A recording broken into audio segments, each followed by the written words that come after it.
On that fateful Monday morning, Madam Akudo's family had a late start. Madam Akudo, are you not frying akara today? People already at the junction waiting for buses to their workplace. Madam Akudo jerked out of her bed. What was she thinking? Is she out of her mind? She woke up around 2 a.m. and as usual, washed her beans.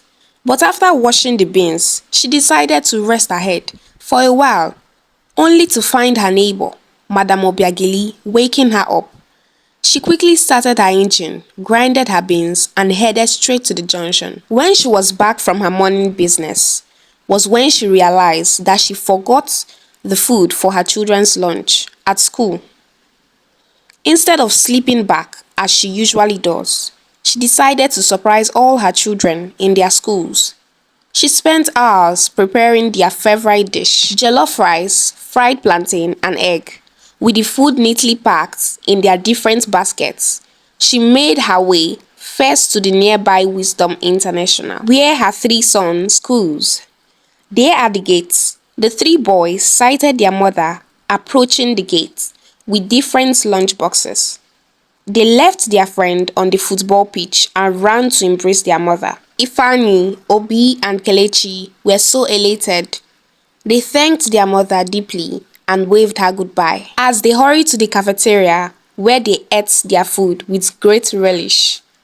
Madam Akudo made a U-turn from Wisdom International to take food to her only daughter, Kasandra, who is a high school student at St. Bridget's All-Girl High School.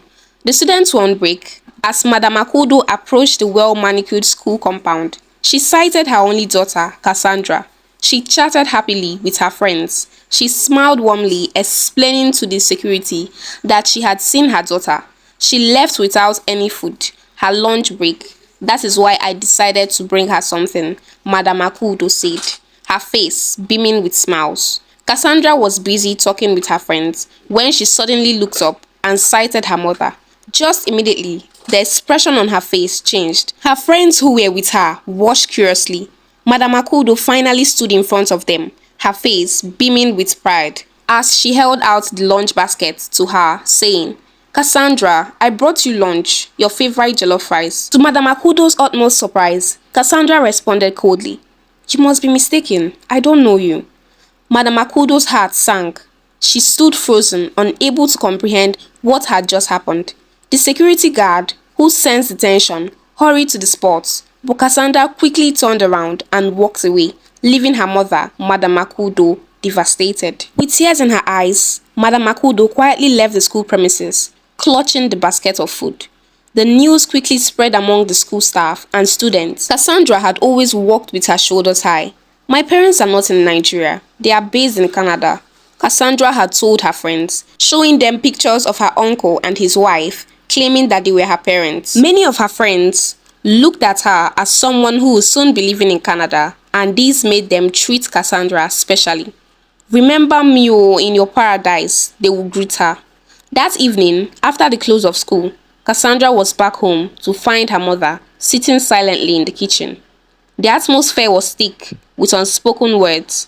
Madam Akudo looked at her daughter, her eyes filled with pain and disappointment. "Why, Cassandra? Why would you deny me in front of everyone?" Madam Akudo asked softly. "Do you know I would have been working in a bank? But because I was pregnant for you, I was dismissed from the job. But I gladly went home to take care of you. I never regretted it for one day." Cassandra felt a mix of shame and guilt for her action. "It was because I had lied to my friends that my parents are super rich and lives in Canada, and didn't want them to see that I had been lying all this while." Madam Akudo sighed deeply, beckoning on her daughter to sit down. "Your family deserves your love and respect, not because of their position, but because they are family and deserves it. I have always worked hard to give you the best. You should be proud of me before your friends." Madam Akudo rose up early in the morning, as usual, washed her beans, and set her machine to grind it. Ever since her husband's shop caught fire at the popular Gwanda market, life had not been the same for her. After grinding the beans, she carried it on her wheelbarrow to the junction. There she set her mortar, lit her firewood, and set off to work. Most days, the early hours of the morning were the rush hour for her business and she doesn't play with it. Kasandra was the second mother at home.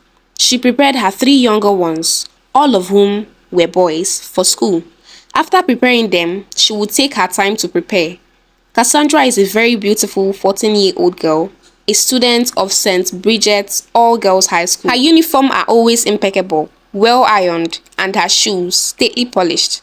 A little touch of lip gloss, her eyebrow well brushed, then with a little touch of perfume and body spray. Kasandra was good to go. She would follow the bucket and soon she was at St. Bridget's.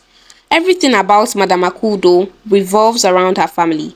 Talk about sacrifice, that is her second name. It was 11 a.m. that Monday morning and Madame Akudo's bean cake have all been sold off. She quickly packed her things into her wheelbarrow and headed back to her house, where she found her husband still lying down on the bed, snoring heavily.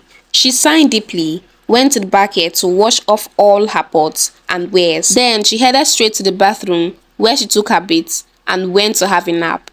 As she lay there on the bed, thoughts began to flash through her mind. She remembered being the best graduating student in her department just 15 years ago. Not only was she the best graduating in her department, but she was the only female student who was married, happily married to her heartthrob, Mr. Joe. Mr. Joe was a very rich trader at Gwanda markets with a very high living standard. He had some fleet of cars and pampered his wife Akudo to stupor. Akudo remembered the first day she came to school with a Toyota Camry, one of the cars her husband bought for her. The way she felt so good to be living a good life. Who would believe that Akudo will end up as a woman who fries akara at the junction, as she thought aloud to herself. She was 3 months pregnant for Kasandra when she got a banking job at Alo Union Bank. But the bank management quickly called off her appointment when she came for training with a protruded stomach. "Are you Mrs. Akudo?" The bank manager looked at her with a sly look. "Yes," Akudo responded cheerfully. But just before the end of the training, a letter was handed over to her informing her that she could no longer work with them. Akudo dusted her certificates and packed it well. She went home to take care of her family. After all, her husband has more than enough. Little did she know that 7 years down the line, her husband will lose his shop in a fire accident. It was the worst day of her life. 4 children with 2 jobless parents, it was an unbalanced equation. Mr. Joe sold off his 2 cars in an attempt to start all over again, but things did not just work out. In the midst of all this chaos, she was nursing her last baby, Ifani. The stark reality jolted Akudo out of her comfort zone. She scrambled to do anything she could lay her hands on before she finally settled in as an akara seller. Luckily, her elder brother, who is now in Canada, was a huge backbone for her. He paid for her 4 children's school fees and supported her from time to time. Akudo, however, could not depend on her brother's support only. She took her akara business seriously and this helped her make ends meet. Kasandra prepared tirelessly for her high school examination. Having learned her lesson, she decided to embrace her family. She dived into her books, deciding to study hard to make her family proud. One Christmas, her mother's brother brought her a laptop. Kasandra began to learn many digital skills. She was filled with dreams and aspiration. Kasandra was now close to her mother, Akudo, and began to appreciate the hard work and sacrifices which her mother made to take care of them. Like most Nigerian mothers, Akudo had forgotten all about her career to make sure her children's education and well-being are taken care of. One day, as Kasandra scrolled through her laptop, she came across a government announcement about a new parastatal being created in Abuja. The parastatal was looking for dedicated and brilliant skilled individuals to join their team. Kasandra saw this as an incredible opportunity for her mother, who had always dreamt of having a career but never had time to accomplish it. Filled with excitement and strong faith, Kasandra took it upon herself to reformat her mother's CV, putting in some of her digital prowess into it. "Mama, I have submitted your CV at the portal of the new parastatal. This is your chance to pursue your dreams." Akudo was hesitant at first. "Kasandra, I'm not sure if I can do this. I haven't worked in years, and I'm 40 years already." Kasandra, determined to encourage her mother, said, "Mama, you have so much business experience all these years managing your car business. age is just a number. This is your time to shine. I've submitted your application and I eagerly await your success at the interview. With Kasandra's support, Akudo decided to take a leap of faith. Every night before they go to bed, Kasandra would highlight the skills they are likely going to be looking for at the interview. Akudo went back to study, brushing herself up before the interview date. At the interview, she shined as she was made the manager of the new parastatal. This story teaches every young girl to value their parents, giving them the utmost respect and appreciation, not because of their wealth and position, but because of their love and sacrifices. It also teaches parents at any age, it is not too late to pursue your career and live your dream. Hope you enjoyed this amazing story. Please give it a thumbs up and kindly subscribe as we load you with lots of amazing and educative tales by African Tales by Oma.